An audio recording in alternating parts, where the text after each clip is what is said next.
Today is the 24th of November, special day for America and its counterparts, wishing them happy Thanksgiving. In more cases, as one American take care of his citizen.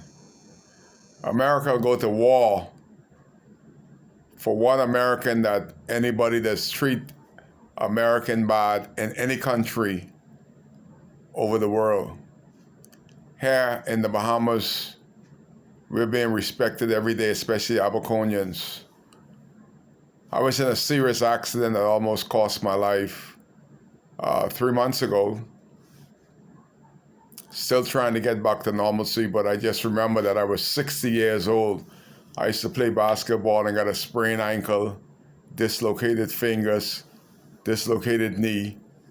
I'm ready to play the next day. I felt no pain. The pain go away. The love of the game. That's what happened to me to be all broke up. But you went to the clinic. You got a $30 million clinic, health facility they call it. And those doctors, they got me outside like a refugee. The management of the Marshall Health Facility has caused the unnecessary death of so many Abaconians, and you all know what I'm talking about. But you all didn't want balls up and tell your member of parliament they ain't no good. That you have a $30 million health facilities and we outside like cattle, like we're not taxpayer. You call an ambulance, it's an emergency, but you got everything that you need inside the health facility, one of the most beautiful buildings. The place is kept absolutely clean, but there's no brains inside there. Dr. Dowell, you dropped the ball, buddy. You're my buddy, but you dropped the ball big time. The doctors that are there, especially them two male brutes, they need to go. They need to go.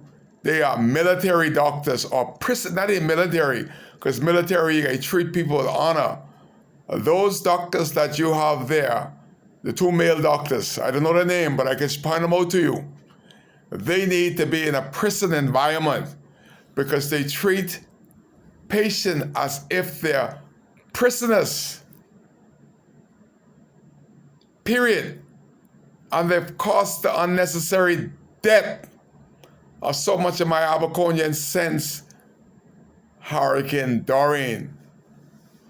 You imagine you wait there for 4 hours. That means your death expectancy is cut in half. That ain't the bad part. You fly to Nassau and you in the waiting room, you came in on emergency flight that you had to pocket up $5,000 for a little flight from here to Nassau, a short little flight. And you there in the hallway for 2 days. 2 days before the doctor even see you. There has to be some priority to island folks. Y'all got them Haitian there making baby and dropping off baby. Got all the beds blocked up. An indigenous Abaconian that has gone through 2 hurricanes in 3 years needs to see a doctor, need to get a bed. Because the Haitian lady up there, 2 legs open, trying to have baby. While the Bahamians just pocket up $5,000 to come to Nassau after being here 4 hours outside the hospital, can't get inside to get some oxygen, to get some critical service. It's an emergency. That is why they're there. And it's more of emergency, heartbreaking to see your loved one die in a wheelchair, die sitting on a stool waiting for help. But that's what happened with Hubert Ingram's mother. And it ain't changed nothing. It's as if Hubert Ingram's mother didn't die. Hubert's mother sat right there and died. I know the story. They didn't know who she was. She didn't have to wave her Prime Minister's My Son flag. She was there for hours and died while her son, that says he from Abaco, the great I am from Abaco, his mother died waiting for help on the gynae at the Princess Hospital, and Hubert Ingram did not fix it. Nobody has fixed it yet. We have people that flew in from Abaco a day ago. They're calling me. I'm powerless, but I know the rule. They wouldn't let me into the hospital. They wouldn't let me into the health facility here. They got me outside there like they're hoping and wishing that I hurry up past so I don't say anymore. Let him stay out there. Mind the fella that run into me, that caused the accident. He's sitting there with his pastor praying, Lord, help Kai today and save this boy from Kai running into him.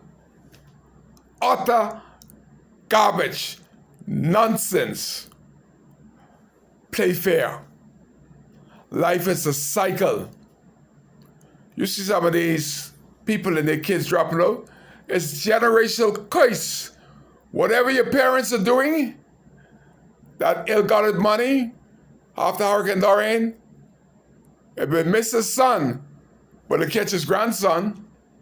See that coming back down to generation. Because God was not pleased, and God is not going to let it alone. It is wrong and unacceptable for somebody to fly in from Nassau, from Abaco to Nassau, 2 days later, they can't get a bed because the bed is all filled with illegals. Kai case. Y'all fix something, man, this country. Something need to be fixed.